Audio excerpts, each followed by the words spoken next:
Good morning, good morning, good morning. Welcome back, everyone. We are looking at Bitcoin on a daily time frame. And as you can see, yesterday we had a crazy move up right into resistance, put in a lower high, and then we rejected right back down just as fast. It was a very, very rough move for a lot of people, and I'm sure a lot of people got hurt. We were always expecting resistance here for a lower high. A lot of people shorted, made a lot of decent money.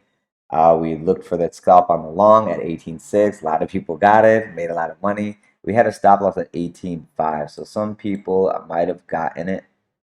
Let me see. Some people probably did get wicked out, but 18.5 was an area that we wanted to just limit the loss of 18.6 to 18.5. But yeah, sometimes you got to leave a little bit of wiggle room on those stop losses because I'm trading on perp exchange. What your exchange is, I don't know, but you have to verify it accordingly. Um, what we should be expecting now? Well, the daily close yesterday was bearish. Okay, today we are looking like we're going to continue the downside. Volume yesterday was pretty decent. Volume is coming to a decline, but there's going to be more downward before that decline is mitigated. The point today is basically see if we can at least close above 19.3. Closing above 19.3 is that possibility of doing a little triangle consolidation and looking for upside pop. Like this wick, just because we had such a fast rejection down, doesn't mean that we can't go test into this again for the next rejection. You can consolidate in this range and then roll over. So don't basically count this out yet. We need proof by a close today under this candle, meaning this will be significant resistance to the upside if that occurs. Closing under the 90 EMA today, the risk of us flushing to the low to test the actual low around 18 or 17.6 will be a possibility. So be warned about that. Today is going to be interesting because we're getting closer and closer to the end of the week. But today is usually a high volume day. So if this was the bull trap, today we should continue down lower and finish out all the liquidity that we did not grab yet. So just keep that in mind. Already on a 4 hour time frame, we're already rejecting off the 21 EMA, and that doesn't look great. We have 30 more minutes. Closing under the 21 EMA, all these other EMAs will start curving down, adding pressure to the downside. And that means the next 4 hour candle that opens into New York Open can basically continue the downward move. Um, Pre-market right now, it's not looking that bad. We're about 100 points down, but we do look like we're being bought back up. So we might get a rise into open and then a rollover after. So just be careful about that. Let's go quickly look at Ethereum. Oh, the targets to the downside, guys, was for Bitcoin, it's the 17.6 level due to the fact that we are still, oops, can't put 12 hour. That's a shame. Due to the fact that we are still consolidating right under the right above the previous low. We have not tapped this liquidity yet to test it. I would like to do that, but if we do round out here and continue up by having a close above the 21 EMA on a daily, then the possibility of this being the lower high and us continuing to form this W back harmonic is high likelihood. And the way the harmonic works is you're basically going to make a little W, but then it's usually bearish. So don't get too excited if you pump up really high. Don't get that FOMO and think the bottom's in. Usually there's a sharp pullback after the W is formed. So just know that up front. All right, so let's go to the daily on Ethereum.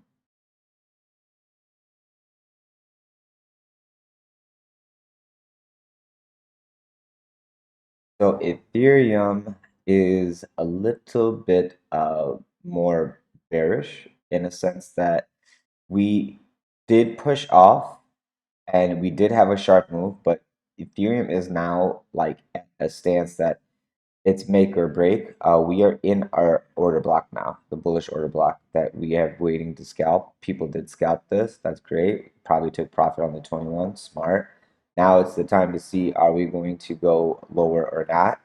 If we close today under that $1,300, $1,325 level, I'm looking for the flush down starting. I'm looking for 1280 to break, 1250 to break, and then we can come into this area and find a little bit of sideways support. And then if this has to break too, they'll break too. So today's daily close is important. I'm not even looking at upside, but until this last wick gets claimed, there is no further up I'm looking for it. This was a very hard rejection on Bitcoin and Ethereum, and I'm going to just respect it for now because we did reject from here twice.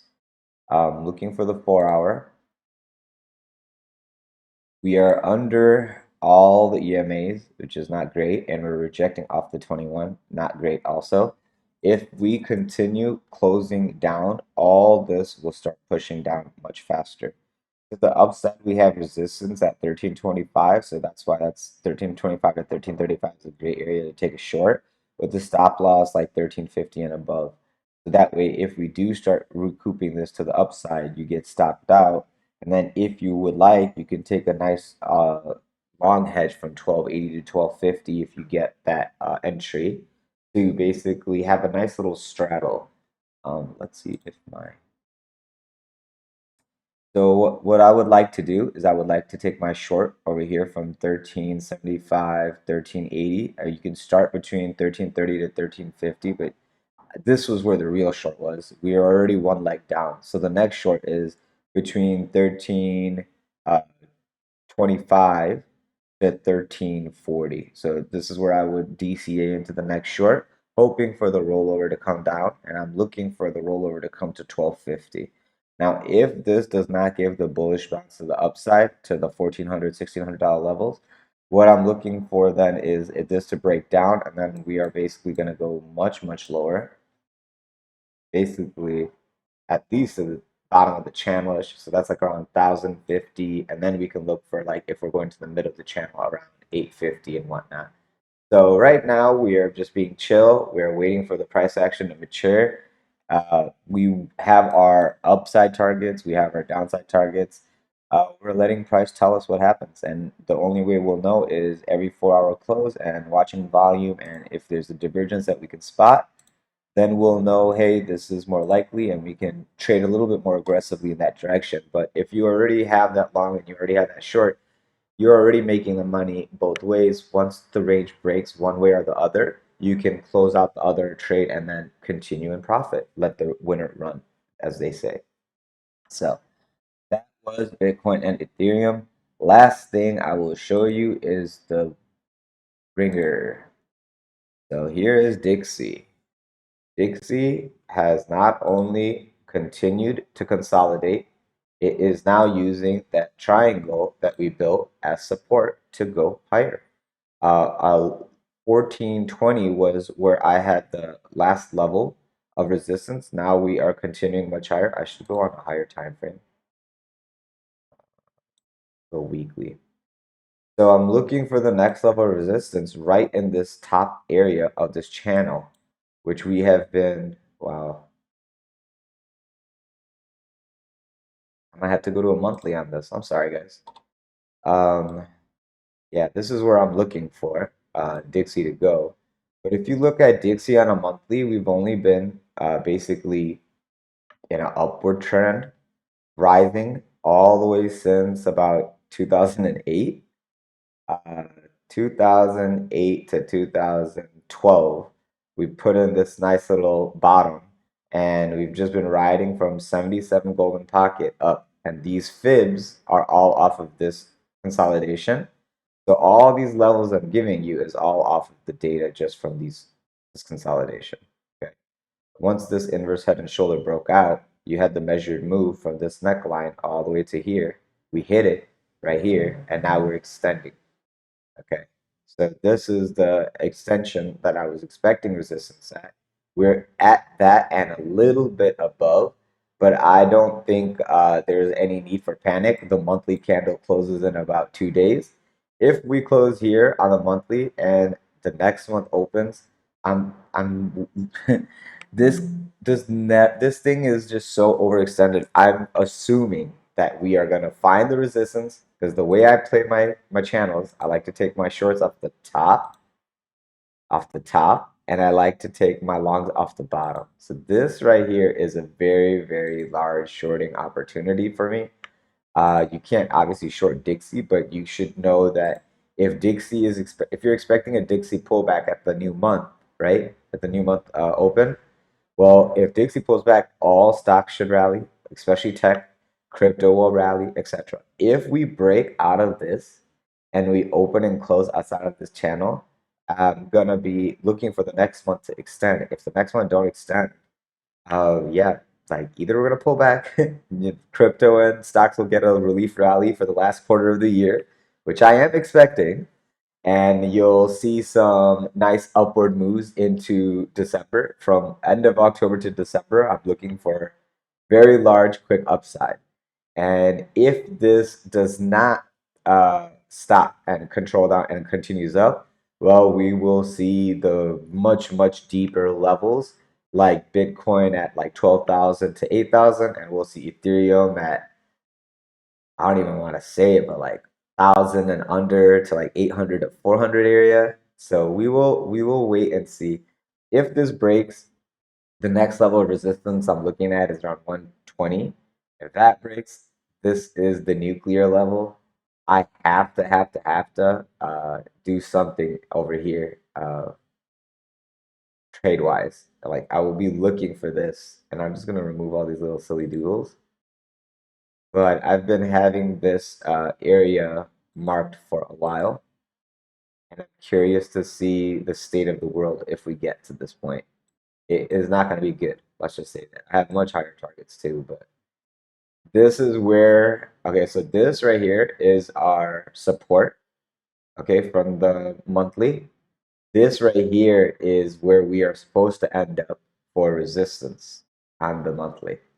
So if this channel breaks out, we are basically going to be looking for the target over here, because this is the resistance for the next short. And if we break this golden line and reclaim it, man, it's going to be a whole different paradigm. I would have to come back and look at it, but this would mean a lot of negative things for the world in general. We don't want to see this. Nobody wants to make money in these scenarios because everyone else is suffering. So don't be that guy. All right, guys. Well, that's basically all I have for us. We will be holding a live hour session between 8:30 to, oh, sorry, between 9 a.m. to 10 p.m. Eastern time. So 30 minutes before New York Open into the New York Open for 30 minutes. I'll be with everyone in the live session. We'll go over whatever anyone wants. I'm just gonna answer questions. I have nothing to give. This is what the daily video is for. If you have any questions or concerns, bring it there. We'll go over it. If there's anything you want to learn, feel free to ask. I'll be more than happy to help you out. Last but not least, please don't forget to like and subscribe and press the bell button for this video if you haven't already. In the comment section below, feel free to ask any questions, concerns, or any assets you would like me to cover. And then if you could just say how your day is doing, that would be great. Tell me how you traded yesterday. Were you profitable? Did you take a loss? Let me know in the comment section below, and if I can help, I will help. Also, in the description of this video, you will find the Discord link. Feel free to click the link, join our Discord group. It's completely free. We are always bouncing ideas there, and I'm usually there all the time tending to the members anyway. We do have a membership program. I think there's 2 slots left for the end of this month. It's $20 a month, less than a cup of coffee. Think of it as you giving me a tip for helping you stay profitable and warning you when you should not be putting risk in the markets. Aside from that, if there's anything else you guys need, please feel free to just reach out. And like I said, I will be at that meeting, online meetup that we're having for members in Freeside in 1 hour and 20 minutes from now. At 7:40 right now, in an hour and 20 minutes, I'll be there. So I hope to see you there. Have a great day. See you soon and trade safe.